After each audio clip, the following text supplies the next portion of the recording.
السلام عليكم ورحمة الله. عاملين ايه؟ يا رب تكونوا بخير.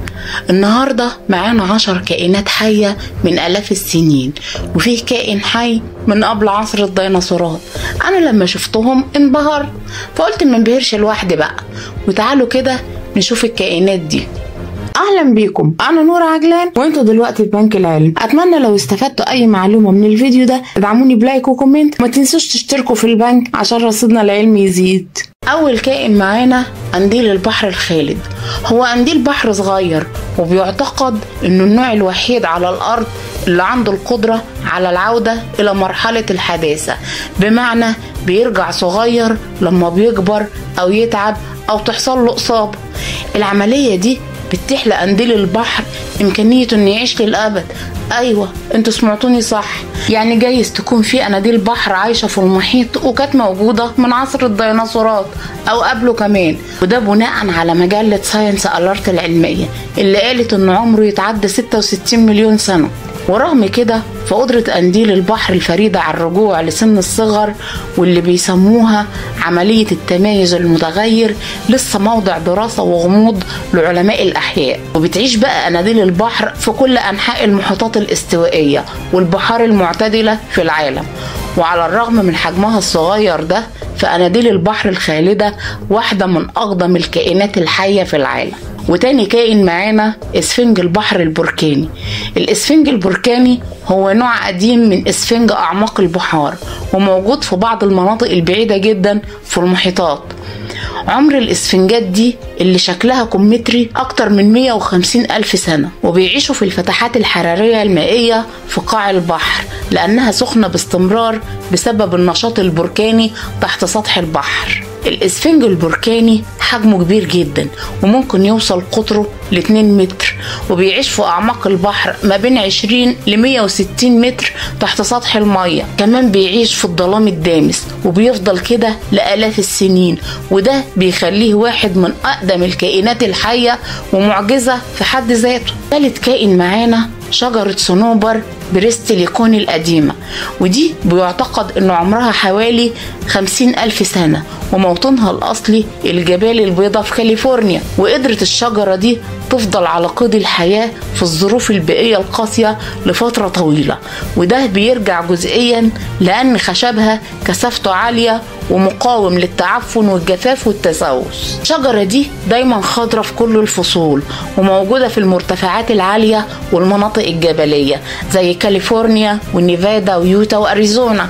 وبتتميز فروعها الملتوية بمزيج فريد من الإبر القصيرة والشعيرات الطويلة، وارتفاعها بيكون حوالي 41 متر، ودي أقدم شجرة حية معروفة في العالم، وبيعتبر موقعها سري جدا، وبيخضع لحراسة مشددة لحماية الشجرة من التلف أو التخريب. ورابع كائن معانا شجرة أليرس، وده نوع قديم من أشجار الصنوبر، وموطنها في الغابات الممطرة المعتدلة في باتاغونيا وتشيلي والأرجنتين، يعني في أمريكا الجنوبية. وبيعتقد أن عمر بعض العينات بيزيد عن 3600 سنة، وتستحق فعلا لقب أحد أقدم الكائنات الحية في العالم. أشجار أليرس ممكن تطول لحوالي 60 متر، ولها جذوع سميكة جدا بيبلغ قطرها في الغالب أكتر من 3 متر. بالإضافة لكده بقى معروف عن الشجرة دي إنها أحفورة من الأحفوريات الحية، لأنك ممكن تتتبع أصلها لأكثر من 150 مليون سنة. وخامس كائن حي معانا نبات الوسادة، يعني المخدة، واسمه ياريتا القديمة، وهي نبات على شكل الوسادة، وبيطلع في جبال الانديز في أمريكا الجنوبية. عمر النبات ده حوالي 3000 سنة، وكمان بتعتبر ياريتا رمز للمرونة عند السكان المحليين، لأنهم بيعتمدوا على وجودها في الحصول على الحطب والاستخدامات الطبية والصوف. أوراق ياريتا على طول خضرة بس بطيئة في النمو، ومنتشرة على طول المناطق الجبلية العالية في بيرو وبوليفيا في أمريكا الجنوبية برضه. وبتساعدها بقى أوراقها الشمعية دي على حمايتها من درجات الحرارة العالية والرياح القوية اللي في بيئتها.